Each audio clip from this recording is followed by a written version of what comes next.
Hi, Ricky. Hello, how are you, Rabbi? Good. How you doing? Good. Good. Everybody well? Yeah, I just came back from Brooklyn again this week. Yeah. I think she's done with traveling for a little while. Oh boy. Yeah, it's okay. Yep. I'm just waiting to get confirmation that her plane landed. Yeah. She went to Texas. What She was had in Texas? well, her work. There was a conference there. And she had to go Oh. to Texas. So she got her Roe v. Wade t-shirt that she planned on wearing there. So I'm curious. Hi, Charlotte. Good morning, Rabbi. How you doing? Very good, thank you. Good. Hi, Shell. Glad to have you back. Hi, Hoodie. Hi. Hi, Robert. How Happy. you Hi, doing, hi, Charlie? Charlotte. Hi, Shell. Carol, we don't see you, Carol. Well, she's having trouble connecting to the audio, apparently. Having some trouble with the connection. In the meantime, I'm going to call up the text.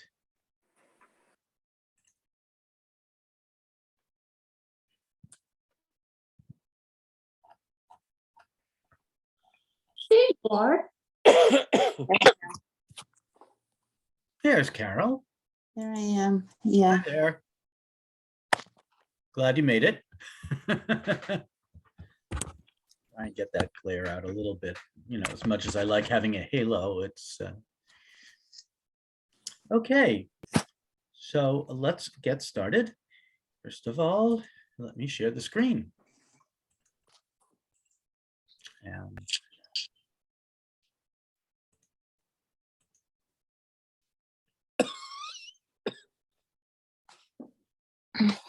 there, now it should be, Much better.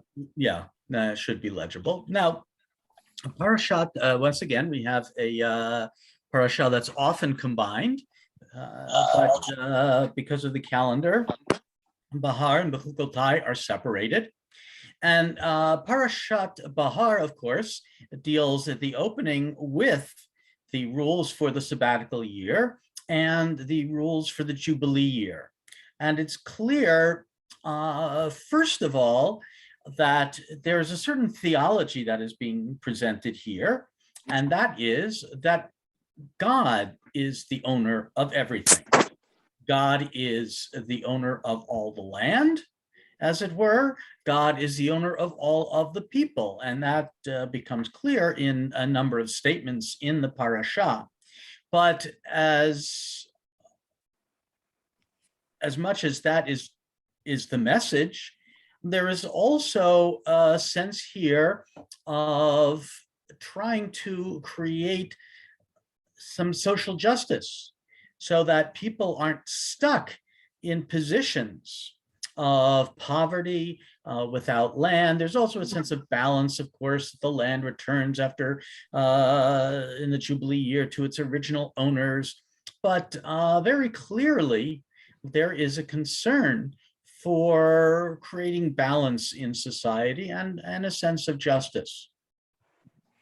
And we're going to take a look at one particular section in Parashat Bahar, some of the rules of the Jubilee. First of all, one particular section that ends with the phrase "V'areta me'elohecha ki ani Adonai Elohechem." You shall fear, revere Adonai, for I, Adonai, am your God.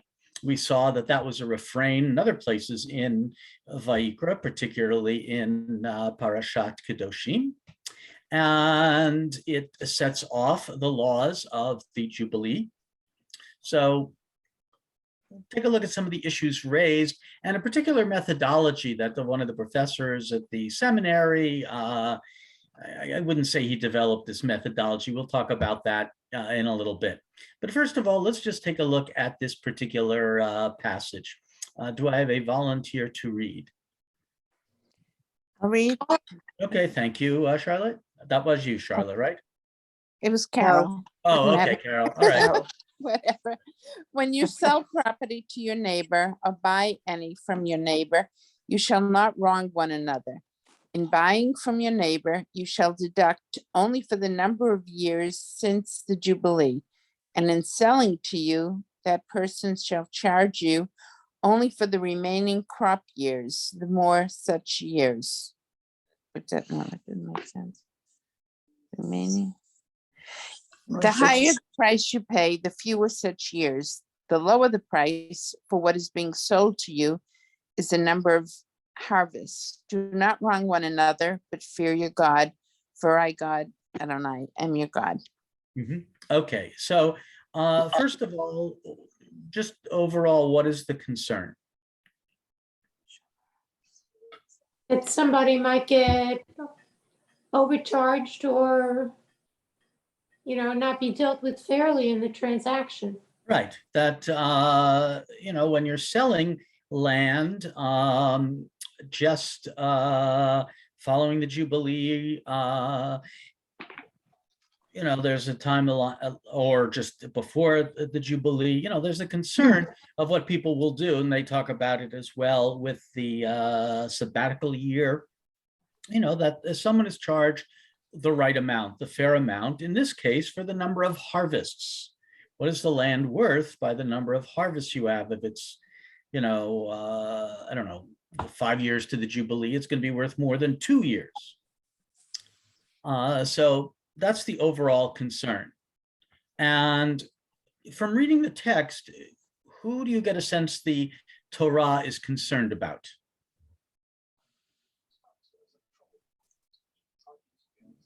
The purchase, Okay. The buyer. Yeah, The okay, the buyer. Buyer. It seems here that they're concerned about both. Yes. There's a Sitim Karubim car, and it says Okano. And Yeah. then it says Al Tonu Ish et Achim.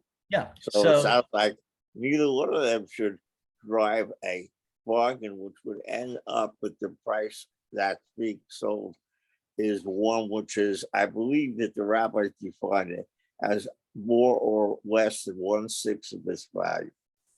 Yeah. So at the very beginning, the key team. Sorry, I can't read my text here because all of you are blocking the view. No, just where all the squares are. Okay. The chitim karum em karla mitacha. When you sell property to your neighbor, okono miyad amitacha, or buy. So it's really to both parties.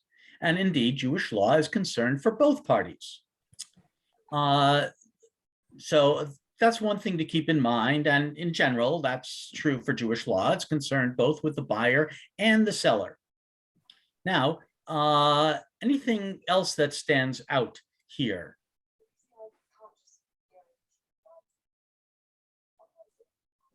I mean, the thing that stands out is, at least in my opinion, is that you're supposed to receive more funds for your land.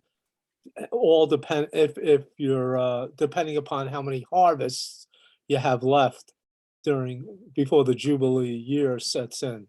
Yeah, so to some extent there's kind of an objective standard by what is a fair price. Right. Okay, so yeah, they certainly emphasize that. But if you look at the words, what are the words that repeat or that stand out? That because that also points to what's in the section. Well, maybe that you shouldn't wrong one another. Exactly. At the beginning, you shall not wrong one another. Lo tonu ish et achiv. And then at the end, v'lo tonu ish et amito. I mean, slightly different wording, but pretty much the same thing. Do not wrong one another. And then the phrase v'areta me'elohecha, and you shall fear your God. So that's what some of the commentators are going to pick up on. Like, if it says lo tonu et ish, if it says al tonu ish et achiv, okay, that's clear. Why does it then have to say v'lo tonu ish et amito? They serve as kind of a bracket. Why do we need both? And that's what we're going to take a look at in how the Mefarshim interpret it. So first of all, we have Rashi. Go on, Carol. Well, okay, go ahead. You shall not wrong one another. This refers to wronging in money matters.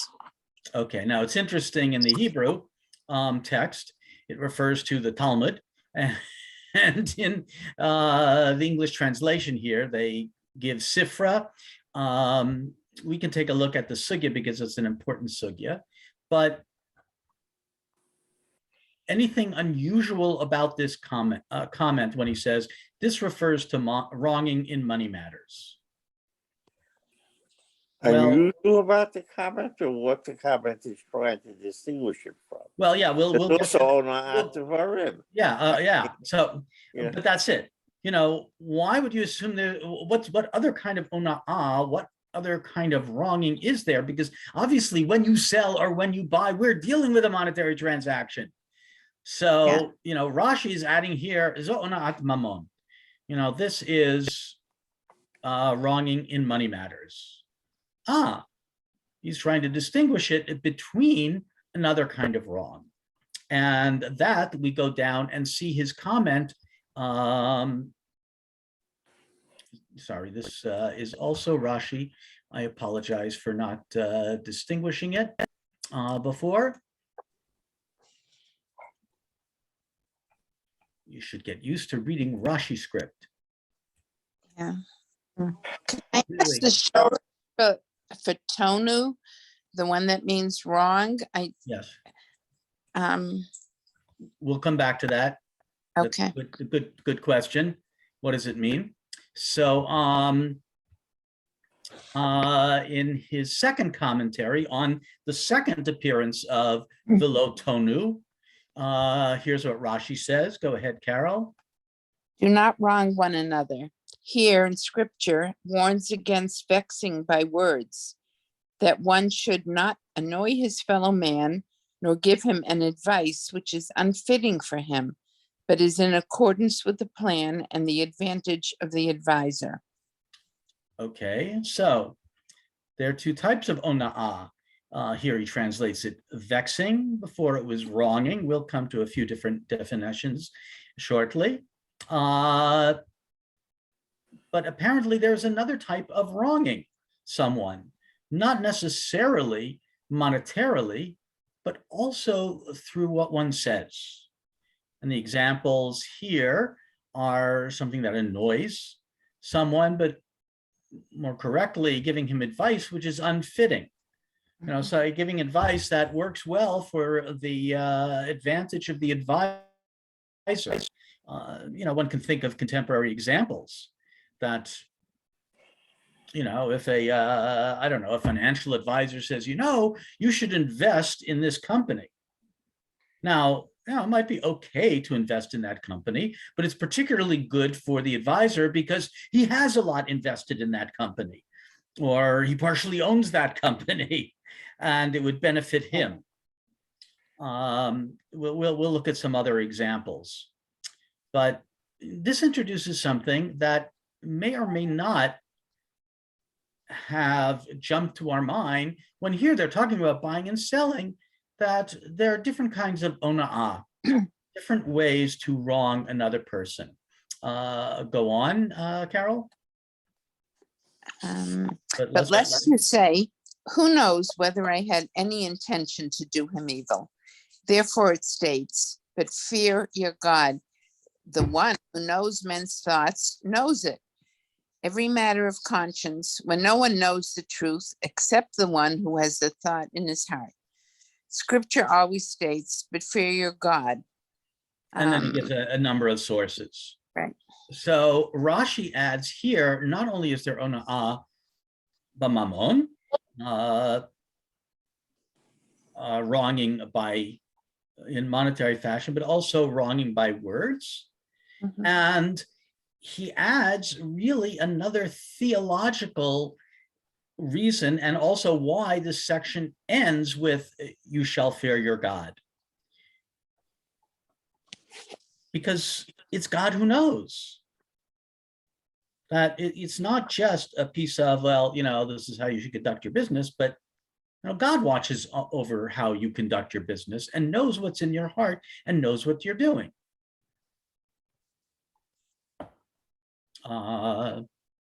So here it really seems to imply that it's both for the buyer and the seller.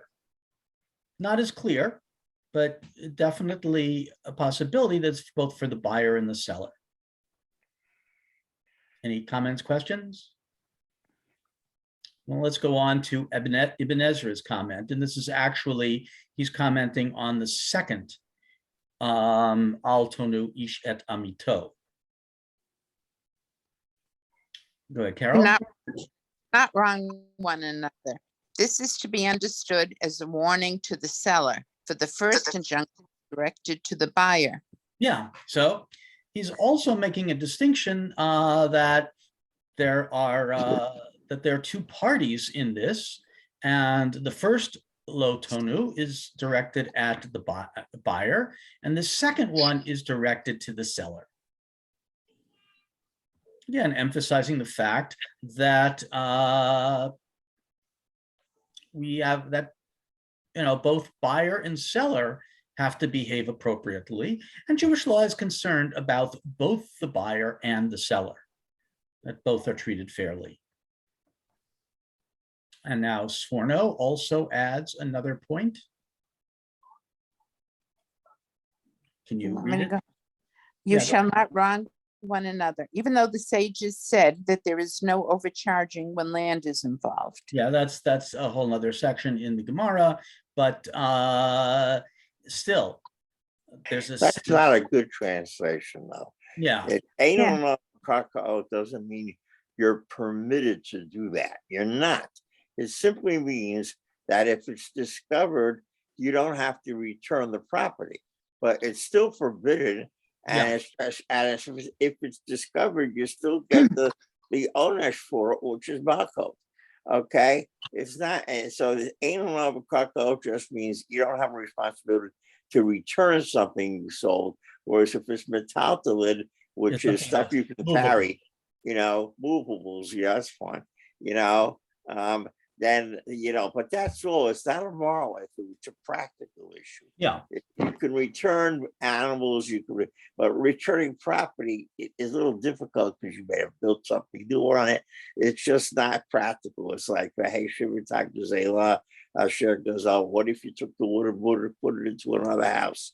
So under those circumstances, they make other ways of dealing with the problem. But Eidon Kakao is their term, but you have to understand properly what they mean by that term. Correct. Yeah, like I said, I very often just quote the I just copy the translation. But Sforno goes on now talking about the second, Velo Tonu Ishata Mito. Go ahead, Carol. Oh, yeah, have somebody else do it because, here it is. Oh, I thought I lost it. I'm sorry. Do not wrong one another, even through words, deception, and bad advice, even if there is no monetary damage. Okay, so he's just explaining that however one does it, it's not right. And he kind of, and he continues. For I, Adonai, am your God.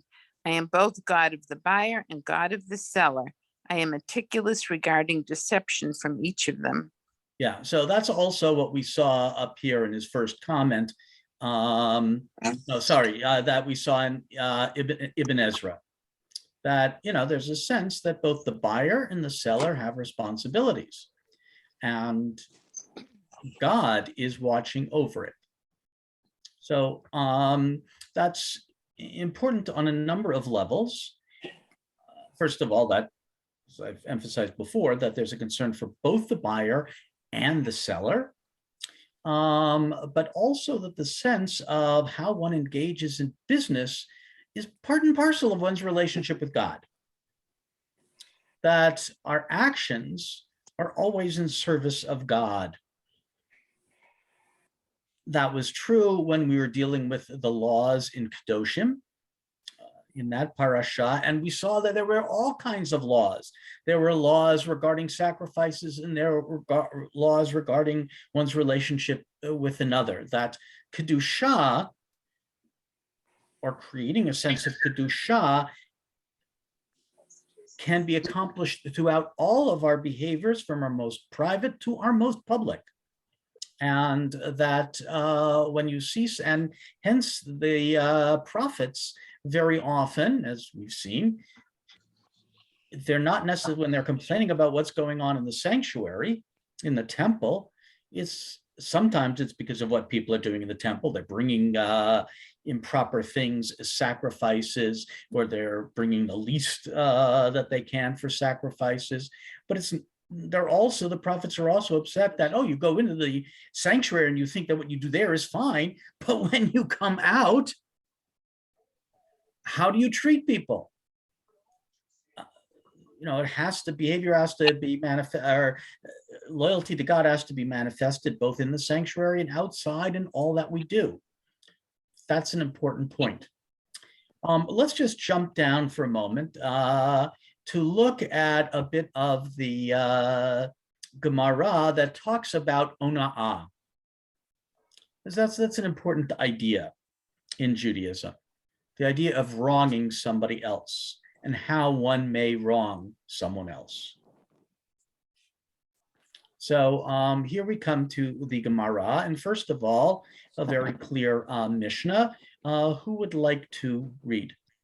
I can read, Rabbi. Okay, thanks, Ricky. Mishnah. Just as there is exploitation, ona'ah, in buying and selling, so is there ona'ah in words. One may not say to the seller, "For how much are you selling this item?" if he does not wish to purchase it. If one is a penitent, another here in the Hebrew. Another may not say to him, "Remember your earlier deeds." If one is the child of converts, another may not say to him, "Remember the deeds of your ancestors," as it is stated, "And a ger shall you neither mistreat nor shall you oppress him." Okay, so What's a ger? a ger in the Bible really is a resident alien, Oh, but later on in Jewish tradition, ger becomes convert. Hence the examples that they have here, if one is the child of converts. Literally just means stranger, but in the Rabbi's on, it means convert. So here we have a Mishnah that's talking about exploitation, or let me see if I can find the, yeah. So if you look at footnote 1 here, just above, Professor Hertzberg, we'll talk about who that is in a moment, points out the different translations of this word, lo tonu, in the translations. So Everett Fox in his translation says maltreat. Milgram in his Vayikra uses cheat. The new JPS uses wrong. Art Scroll has aggrieve. And Friedman, that's Richard Elliott Friedman, the one who wrote he wrote who wrote the Bible. He also has an annotated commentary on the Torah, and there he uses persecute.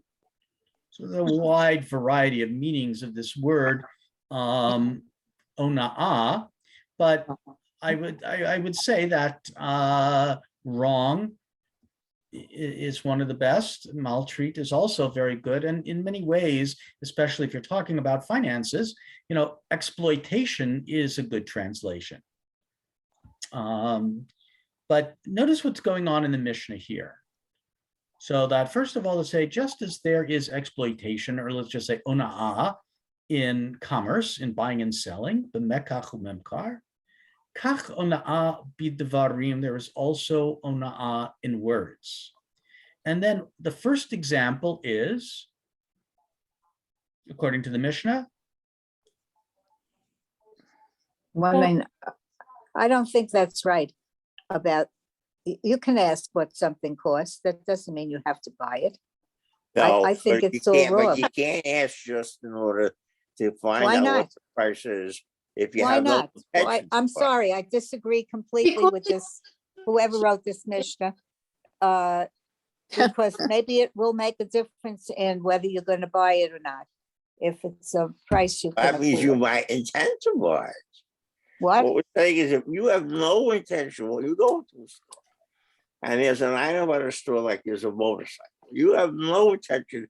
I doubt that you're in the market for buying a motorcycle, Charlotte. So if you go around and ask the guy what the price is for a motorcycle, then what reason are you asking him for? In other words, the basic What's point wrong of with this is asking? I see nothing wrong with finding out what something costs. I'm sorry. Okay, I disagree completely with that sentence. I think Whoever we wrote also this. have to recognize the environment in which they are presenting this material. The environment is such that, you know, they're bartering. They're in the ancient market, not in the modern world. In the modern world, of course, this is not at all unusual. People, you know, may inquire about the price of something. And in fact, very often companies say, you know, if you want to know a price, just, you know, click on our website and ask. So it's not necessarily so terrible. And, you know, very often, you know, today when we buy a car, we realize that people might be asking around. But this is still a halacha, Rabbi Paki. oh yeah, no, it's still Guy a can't halacha. go into his farm store and ask the owner of his farm store what this safer costs. If I haven't the slightest intention to buy that safer, whether or whatever he quotes me, that's exactly how this halacha works to this day. Yeah. It's not like this is a halacha that's going into this dude. It has not gone into this dude. No, not that's not what I'm saying. What I'm saying though is that the assumption here is that when somebody asks about the price, they are engaging the buyer and they are raising the buyer's hopes that he will be able to sell the object. Excellent. Yeah. And you know, if oh, okay, and then you walk away, you know, that is disappointing. And I have to say, even in the modern world, again, this is very much still true from the perspective of Jewish law. But you know, one example I can give from, you know, the world I live in of high-end audio, there are a lot of people who wander into a store and they are taking the time of the salesperson. Hello? They're taking up the time of the salesperson. They're asking about it, but you know, they're not interested. You know, it's taking the time from the salesperson and other people that just call around. That somebody's calling from another state even and asking how much does this cost when, you know, Hi, they're. Charlotte, it's Ray. Just called to say hi, see how you're doing. So I guess you must be out Charlie. running some errands or stuff. So hope you're having. So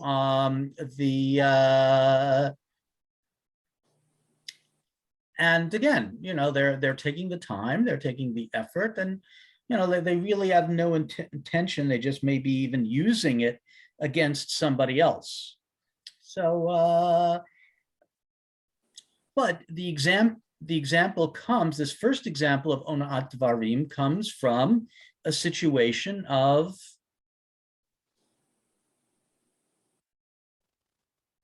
I mean, what's the situation? Somebody comes in, asks about a price.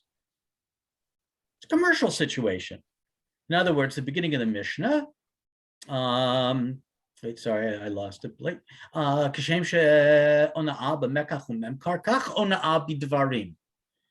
know, not just as in buying and selling, also in words. Well, the first example is really within buying and selling. But then they give two other examples, which are, you know, what can't you do according to the Mishnah?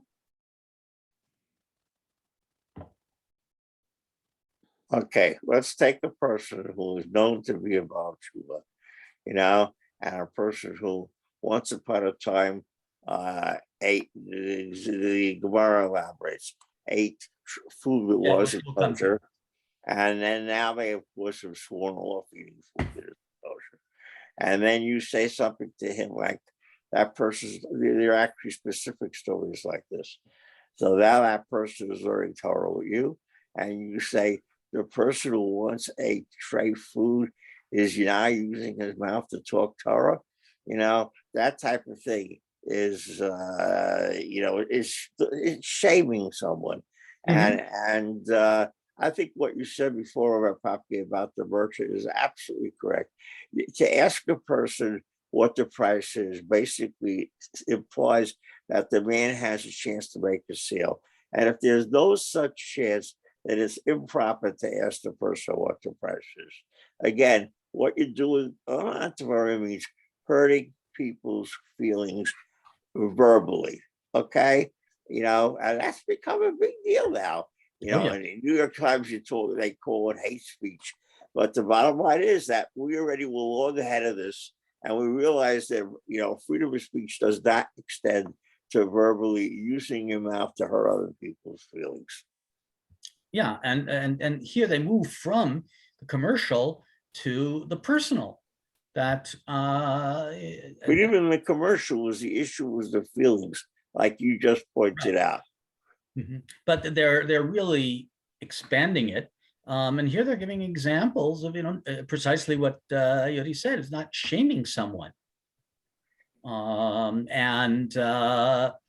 Now we take a look, the Gemara brings in an early rabbinic teaching to talk about this.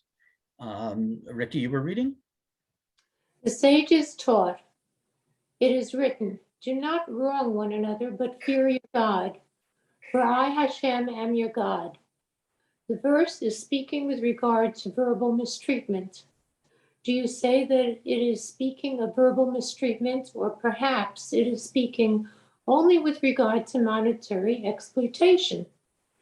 When it says in a previous verse, now, when you sell property for sale to your fellow or purchase from your fellow, do not maltreat any man, his brother. Of course, that's the previous verse that we were looking at. So in that initial case, go ahead, monetary. Monetary exploitation is explicitly stated. How then do I realize the meaning of the verse, do not wrong one another? It is with regard to verbal mistreatment. Okay, so they disagree that, that yes, we have one verse that might be dealing with monetary, but the other is verbal, which, explains how some of the commentators will make that distinction in the two verses. We would look at it and say, this is emphasizing this topic. But, so for example, Rashi, one refers to Ona'at Mamon, one refers to Ona'at Varim, one says it has to do with the buyer, one has to do with the seller. But so here's the precise example. I didn't even realize that. You got to realize, Rabbi Papi, all we see is maybe 10 lines. Right. We don't know what you got coming up. Yeah. Well, it's so much better when we're in person, we can have the papers in front of us. So the Gemara continues to question, and this brings up precisely the example that he brought in before. In other words, how so is it verbal how do you do verbal mistreatment? In other words, what is verbal mistreatment? Go on, Ricky. How so? If one is a penitent, another may not say to him, remember your earlier deeds. If one is the child of converts, another may not say to him, remember the deed of your ancestors. If one is a convert and he came to study Torah, one may not say to him, does the mouth that ate unslaughtered carcasses and animals that had wounds that would have caused them to die within 12 months, treifot? Yeah, that's exactly what we use the term treif for not kosher. It really means an animal that has been torn, presumably by another animal and is dying. And repugnant creatures and creeping animals comes to study Torah that was stated from the mouth of the Almighty. Yeah, talk about embarrassing. You used to eat disgusting, horrible things, and now you're going to study Torah? You know, it's, The emphasis is on the mouth. yeah, In other words, the mouth that ate these disgusting, horrible things is now going to talk the great Torah. See, that's the force of the insult. And yeah, it's a really nasty insult, yeah, because eating and verbalizing are two things in theory you do with your mouth. mhm, But in practice, they're two completely different activities, okay? And one really has nothing to do with the other. But it's very easy to proceed and make it sound like if, oh, that mouth, it's there for eating and for talking. That might be so, but it doesn't mean that the two activities are one and the same, or they can be compared to each other. After all, animals eat too, but they can't talk. right. But, again, they're powerful examples. And also for those who are in the Talmud class, and we took a look at the section in Brachot, and the whole question of Yisurin Shel Ahava, here's kind of like another comment on that. Like, here's another example of Ona'at Dvarim. Keep going. If torments are afflicting a person, if illnesses are afflicting him, or if he is burying his children, one may not speak to him in the manner that the friends of Job spoke to him. Is not your fear of God your confidence, and your hope the integrity of your ways? Remember, I beseech you, whoever perished, being innocent. Yeah, and remember that Job is suffering all of these things, and his friends, which you really should put in quote, are telling him, admit what you've done wrong. The only reason you could be suffering is because you did something wrong. And I think we realize that, they did, even in rabbinic times, that you come up to someone who is suffering horribly and say, what did you do? That's not really offering much comfort. Let's strengthen that a little bit. You go bang the shiva call on somebody. Are you going to say to the person that the person you're warning, well, if they're dead, they must have sinned. Otherwise, why would they be dead? That's not very confident, is it? That's considered Ola Atavari, okay? And the classic example is the one that I don't know if they call it. Yeah, here it is. So something, this is a typical case, Rabbi Papi, in which the verse they quote is not the verse they mean.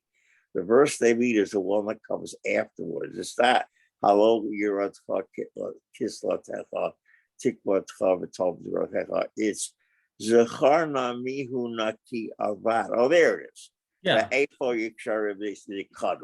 That's the verse that they're after. In other words, if the guy's dying, then obviously they must have said, how could that not be a thing, So that's basically considered Orah. That's an absolutely terrific example because it's a Tanakh. Yeah. In other words, are these his friends? They're introduced as EO's friends. Right. If a person who claimed to be your friend came to pay Shiva call you, let's say you just lost your mother or your father, and said, well, you do realize the other reason you lost your mother is because she must have committed sins. Otherwise, why did she die? So that would you consider that person still a friend? If that's how they comforted you. Yeah. So, The and here, it's a stupid friend because everybody dies. I mean, it doesn't. well, of course, it's terrible, but it's still, waters. Not only is it stupid, but it hurts the person who has lost a loved one, lost someone they cared about. It's beyond just a stupid comment. It's hurtful.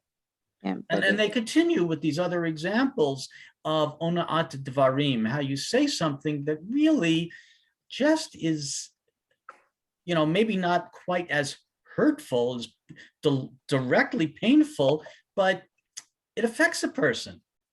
So never personalize a general wisdom statement. Mm-hmm. In other words, we can all say, punishment is the outcome of sin. But we can never say your punishment is the outcome of your sin. Okay? That's the point here. Okay? That's personalizing it. And that's specifically what's forbidden. Yeah. So go on, Ricky. Likewise, if donkey drivers are asking to purchase grain from someone, he may not say to them, "Go to so-and-so," as he sells grain, if he knows about him that he never sold grain at all. Rabbi Yehuda says, one may not even cast his eyes on the merchandise for sale at a time when he does not have money to purchase it. The matter is given to the heart, and with regard to any matter given to the heart, it is stated, "But fear your God." Yeah, so these are examples where you're not literally causing pain, but it is causing problems for the person you're speaking to. And what you're telling somebody, in your heart is wrong, but you have to remember God looks into the heart. So here are I don't think we paskin like Rabbi Yehuda though. I think you are allowed to go into the farmer's store and look at a product, even if you don't have the money in your pocket to purchase it, because you might eventually decide you want to purchase it and then come back and purchase it. So I think this is in one person's opinion, but that's not the halacha today. right. That's just one person's opinion. Yeah. And I think he's just trying to raise the stakes. You can't even look at something you don't want to. Well, yeah. I mean, you go into a store and you look. That's why it's on display. Exactly. And so there's nothing wrong with looking. Although I have to tell you the truth, I went into the stereo store I used to deal with in Boston, and they said, "Here, listen to the system." Now, the speakers alone were $70,000. There is no way in this world that I would ever have been able to afford that. I think in that case goes on the person who told you to listen. Yeah, but I would they knew that. For somebody who did that to you, that person was committing an atavar about you. No, they weren't. He knows you can't afford to buy that kind of speaker. Yeah, Why is he basically making you listen to it? Yeah. Well, he just wanted to give me the opportunity to listen to stuff because I just bought actually that company's lowest priced speaker, which was a very different price than the big ones. Mind you, those were just the speakers. I couldn't have afforded anything else in that system either. But, I was actually kind of scared because I said, "Here, listen," like, "Oh my God, can I touch this stuff? I'm afraid, like, what happens if something goes wrong? No way could I buy it." But Get your butt. Yeah, but that's that's kind of the opposite today. Look, go, because they know if I had the money, I may have been crazy enough. Although I certainly didn't, and can't imagine ever. And to be honest, even if I had the money, is that where I would spend it? Okay, so just Ricky, finish up this last one. Rabbi Yochanan says, in the name of Rabbi Shimon ben Yochai, greater is the transgression of verbal mistreatment than the transgression of monetary exploitation. Excuse me. As with regard to this verbal mistreatment, it is stated, "But fear your God." But with regard to monetary exploitation, it is not stated, "But fear your God." And Rabbi Elazar said, this affects one's body, but that affects one's money. Rabbi Shmuel bar Nachmani says, this is given to restitution, but that is not given to restitution. Yeah, I like Shmuel bar Nachmani's statement because it's true. I mean, you make a mistake with in a monetary decision, you give back the money, but if you hurt someone, you can't really take it back. So, I mean, this on one hand, it's a halachic category, but they move very quickly into drash. Not that it's not apart from the halacha, but it's reflection on the halacha. And what is it saying? What is it teaching? And that's a nice introduction to how one of the professors at the seminary, Dr. Walter Hertzberg, looks at our parasha. He presents, and this, as you can see, goes back to one of the Torah from JTS publications back to 2009. He presents a methodology for studying, which in many ways is not anything particularly new, but it's a more theologically oriented approach, much more experiential oriented approach. Again, it's not like it's totally new, but it does reflect on not just the meaning of a text, but its significance. And so he presents a model. First of all, you identify the textual question. And one of the first things that he does in looking at this parasha is why the repetition of lo tonu. Why does it have at the beginning and the end? But then he asks another question: why does the second appearance of the lo tonu add "do not wrong one another, but fear God"? So he raises, a couple of textual questions, and then he examines different interpretive approaches to the textual question. And we looked at these commentators. And then he tries to work on deriving a moral or theological lesson. Now, again, this is not necessarily a radical methodology. One could argue that many commentators have used this, although one could say that in many ways, the work of Nechama Leibowitz is to do this. And certainly, why am I blanking on her name? She moves definitely away from the pshat totally, unlike Leibowitz. Zornberg? Pardon me? Aviva Zornberg? She moves totally with Aviva pshat. Zornberg. That's her name in the game. Pshat doesn't matter to me. Right. So she likes she frankly just jumps to number 3 without really she does consider number 2, but she's not trying to take the pshat of the text for the lesson, but how do we experience the text? But yeah, just read how Rabbi Hertzberg kind of reflects on this, and through his students, through one of his classes, and I just think it's an interesting way to look at it and reflect on it, and I think brings up some of the issues that we talked about. So who would like to read here? Rabbi Hertzberg's commentary. This is just from his JTS teaching. Anyone want to read? Shell? Thank you. Yeah, okay. Rabbi Hertzberg's commentary on the moral theological lessons. Rashi encourages us to ponder and consider the nature of the maltreatment. Is maltreatment solely an act that results in a negative tangible outcome, in our case financial, or can verbal maltreatment be an equally egregious offense? Egregious offense. Rashi's comment beckons us to reflect on our own behavior toward and interaction with others, perhaps causing us to carefully consider the nature of our speech and interaction. Verbal maltreatment, though sometimes subtle, seems to have the potential to cause damage as well, though not necessarily financial. Yeah, we saw that in the Gemara.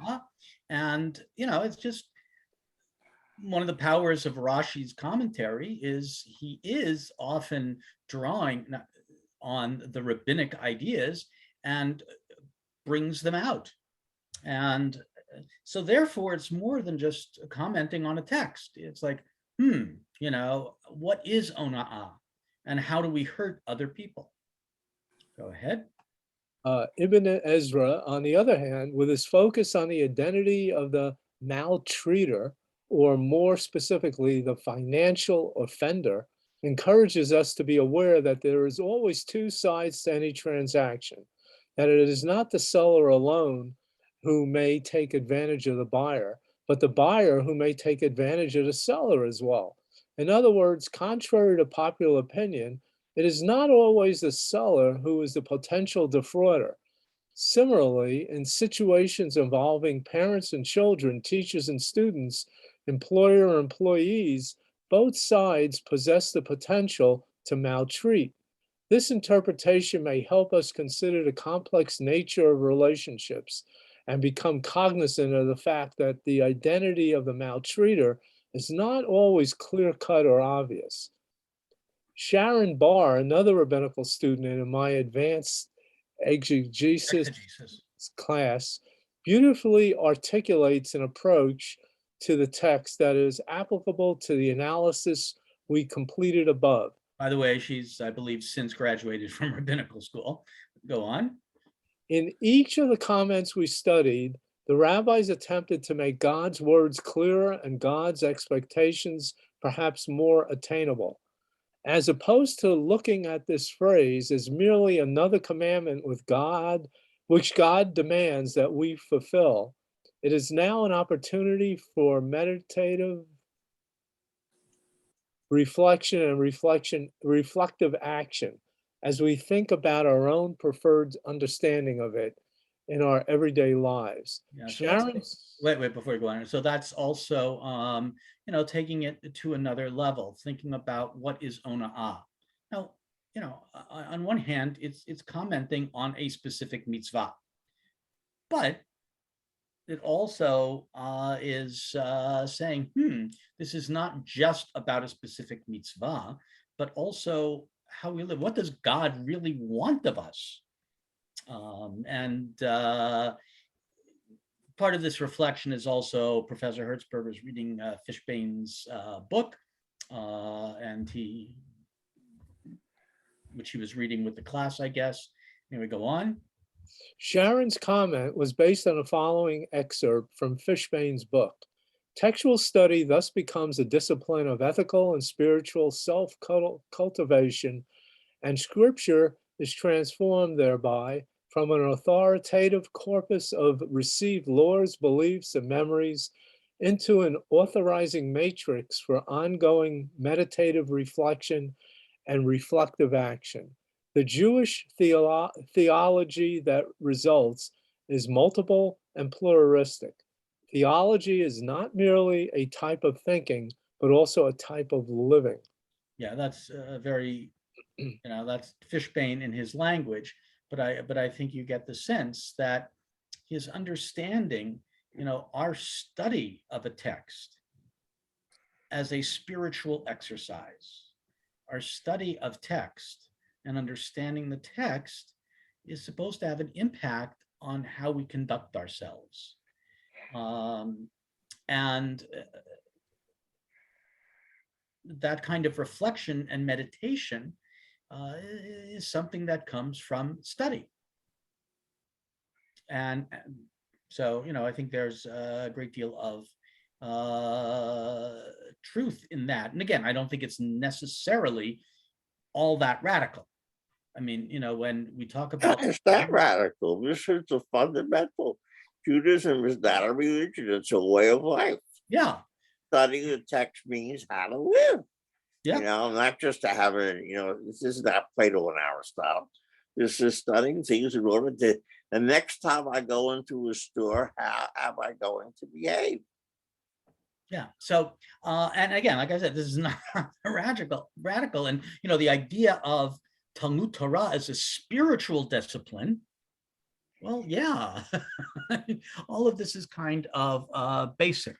And so just to finish off with what Rabbi Hertzberg has to say, what I think is so wonderful about Rabbi Hertzberg commentary is that, he's just bringing out what we kind of know. That's when I think sometimes the best scholarship is when they not just point out the obvious, but make obvious what clearly is there. Go on, Shell. He continues implied theology based on Rashi's and Ebbe Ezra's comments. My students often suggest that Rashi's God, so to speak, is eternal, one's conscience, which will hopefully motivate one to refrain from behaving inappropriately. Ebbe Ezra's God, on the other hand, is external, and the fear of some looming punishment will hopefully deter one from behaving inappropriately. There is, of course, ample opportunity to continue considering the ramifications of these two divergent approaches. And I would say that, yes, they may reflect that, but I would say that that is these divergent approaches, as he calls it, is something that we find all the time in tradition and in theological reflection. How does one think of God? How does one contemplate God? And there are different approaches. Some are more internal. The spawning into Rashi and Ibn Ezra is inappropriate. That's simply not correctable. It's correct that there are two different approaches, but the way he's slotting them is if Rashi has an invariable approach of one kind and Ibn Ezra has an invariable approach of another kind, that's simply not correct. Yeah, I mean, in this specific instance, maybe, but Ibn Ezra and because Rashi, Ibn Ezra's God, I mean, Rashi's God and Ibn Ezra's God, not in any way divergent from each other the way this commentator is implying. yeah, but you can only apply it in this particular section because, again, both of them make a lot of commentaries. Exactly. And, I think it depends on what they're commenting on, how they're using earlier sources. We talk about how, in many ways, Rashi's commentary is a digest of the rabbi's comments, particularly in the Talmud and the Midrash, which, come from a variety of sources. Suppose you read an advertisement in a Jewish week or someplace saying, a new book's coming out called Rashi's God. Wouldn't you think that's a really awfully strange title for a book? What was the title? Rashi's God, the same title you're seeing here. Yeah. Okay. You would say, how does this man going to show exactly what Rashi's God is, given the fact that Rashi contradicts himself all over the place on the nature of God, and so for that matter, does Ibn Ezra. Yeah. So anyway, let's just read the conclusion here. And again, okay. Yeah, and it's important to consider that that's not the best comment he made, that it's Rashi's God and Ibn Ezra's God. But we could take these comments merely as representatives of two approaches. Not that's what the author believed. But go on. I would like to conclude by quoting a comment of Ida Pashkin's rabbinical student in my advanced exegesis class that I think Ita is now a rabbi. Oh, okay. That I think articulates and encapsulates the approach I've been attempting to convey through this Torah study. Fishbane's argument is that biblical interpretation should not be viewed as a historical endeavor, something to study but not apply. No, it's applicable to our lives and actually requires effort and self-discipline. Studying the various commentators sheds light on different types of theological truths that can be found in the Bible. My learning can be a window into new approaches to theology, and Talmud Torah can help me attune my soul to the presence and workings of God in the world. Again, not radical. Right. I would say that that's pretty much, Judaism. Yeah. But it's worth bringing out and emphasizing, and actually it's the process we see in many ways in the Gemara itself. that on one hand, they're talking about specific examples in commercial interactions, but then they expand it and reflect on it. You know, they're not necessarily putting it in deliberately theological language. The rabbis didn't write theology per se. They wrote commentary. They wrote halakha, and I would say halakha and agadah. And basically some of the stuff that we talk about with our fancy terms and scholarly lingo, you know, this is what they're doing. And just something to reflect on in this particular text. And worthwhile to think of in Parashat Bahar, because Parashat Bahar very clearly is trying to deal with moral and ethical issues and how people are able to live. So just a little reflection for this week's parasha. Thank you so much. Rob. Shabbat shalom. Everyone, Well, reminder, there is no online Shabbat service tonight. But tomorrow, 10 o'clock in person, honoring our volunteers, saying goodbye to David and Abby, unfortunately. And we'll have a special Kiddush. Havdalah is, I believe, at 9:15. And then Sunday, of course, is the interfaith coffee hour, which we're planning on doing it outside, but given the heat advisories, we'll probably do it inside. So take care, everybody. Thanks, Rabbi. Shabbat shalom. Shabbat shalom.